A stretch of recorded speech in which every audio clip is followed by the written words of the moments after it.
So this weekend, we got the first ever Saturday Night's main event of 2025. And guys, I think we're going to get a pretty big moment there. Now, I was going to wait till Friday to do these predictions just to kind of see what happened on SmackDown. How does that affect the card? All those different things. But since we got another match added on Monday Night Raw, I think we're at capacity for a 2-hour show. I mean, the last main event was 5 matches. This time around, we got 4 matches and a contract signing. And the fans need time to watch the commercials and they need time to boo Hulk Hogan. So I think we're at capacity, so I'm just gonna assume that this is the finalized card. But we're gonna do these predictions, and before we get started, guys, if you haven't already, hit the like button, hit the subscribe button, join the family. Let's get into this. So the first match we have here on the card is a singles match between Braun Strowman and Jacob Fatu. Now, before we get into the match itself, I just want to say this, guys. I love the fact that WWE is separating Jacob Fatu and pushing him in the direction of being a singles competitor, because this guy is way too talented on the ring, way too talented on the mic for them to do anything else. He's going to be a future star, and they need to have him have a mid-card championship this year. Nothing else makes any sense in the world. Now, as far as pushing him in the direction of being a singles competitor, I love the fact that he picked up the mic on SmackDown and he wasn't Krispy Kreme donuts the whole time, okay? He wasn't glazing Solo Sikoa the whole time. And don't get me wrong, I do love those promos. After hearing those, it make me feel like I want to do better in life. Who needs Gary Vee or Eric Thomas when you got Jacob Fatu? But the fact that he was able to do it and just talk from his own, heart, talk from his own soul, I love that. So, as far as this match go, I got Jacob Fatu going over, and I don't think he's going to win clean, because I think WWE really wants to protect Braun Strowman as being this big monster, this unstoppable force. So I see Tama Tonga getting involved and costing Braun Strowman this match. That'll spin into another match where Tama Tonga, unfortunately, probably gets squashed by Braun Strowman, and then it'll probably eventually turn into something that WWE loves to do with these singles, feuds or whatever. Turn them into 6-man tag matches, turn them into tag team matches. At some point, we're going to get Tama Tonga and Jacob Fatu versus Braun Strowman and LA Knight. That's what I think they're going to do. But that's my prediction for that match. So the next match we have on the card is for the Intercontinental Championship between Sheamus and our current champion, Braun Breaker. Now, every time Sheamus is in these type of matches, I'm sure you guys are thinking that right now, because I'm thinking it. Will Sheamus finally win that IC championship and become a Grand Slam champion? Because every time he's in these matches, he always put on a great show, but for some reason ends up falling short. But if he does win it here, this will be a huge surprise. So my prediction is this. Unless they have a rematch at Royal Rumble, I got Sheamus winning this match. So hear me out, guys. For one, I can't see the direction of where they can go with Braun Breaker next. I know the portal is open. They can, shake things up. But I still can't see anything interesting happening in his future. And not because of him.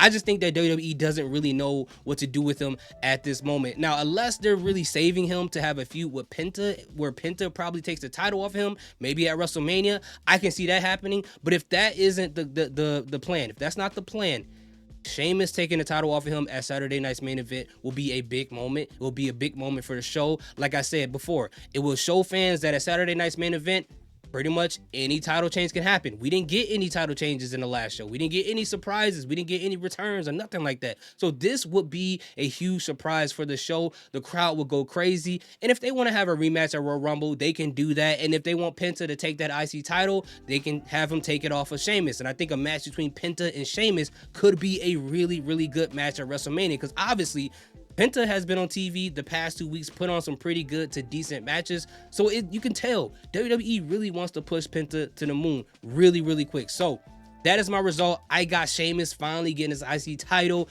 making the crowd pop. All the fans of Sheamus will be happy.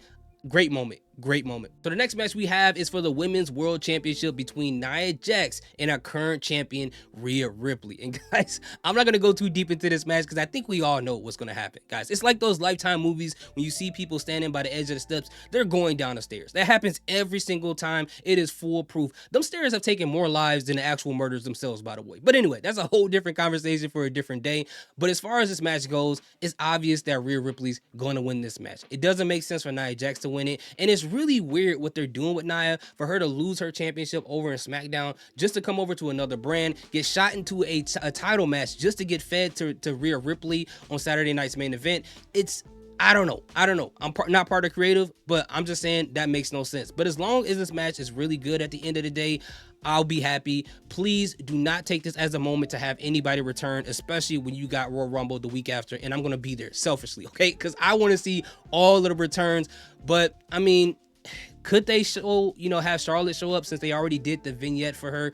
Possibly, but just save it for Royal Rumble. Even if it's not a surprise anymore, just save it for Royal Rumble. But if it happens at Saturday Night Main Event, it is what it is. But anyway, Rhea Ripley wins. Just have a good match. That's all I'm asking. So next up, we have a contract signing between Cody Rhodes and Kevin Owens. Now, guys, don't get me wrong. This is going to be really, really entertaining, especially since Kevin Owens on this new heel run has been gold, man. He's been amazing. He's been very entertaining. But I really felt like this did not had to happen at Saturday Night's Main Event, because this is going to be the typical contract signing. We sign a contract, we throw blows at each other over the microphone. It turns into a breakup fight like they've been doing the past couple of weeks. Why not take this and put it on the go home show of SmackDown, because Royal Rumble is next week? Why not take this opportunity and swap it out with a different match? Like, I don't know, Lyra Valkyria could defend her IC title for the first time there. Or people feel like that's too much Raw. Why didn't they just take Tiffany Stratton versus Bayley and let that happen here? Or, you know what's even better?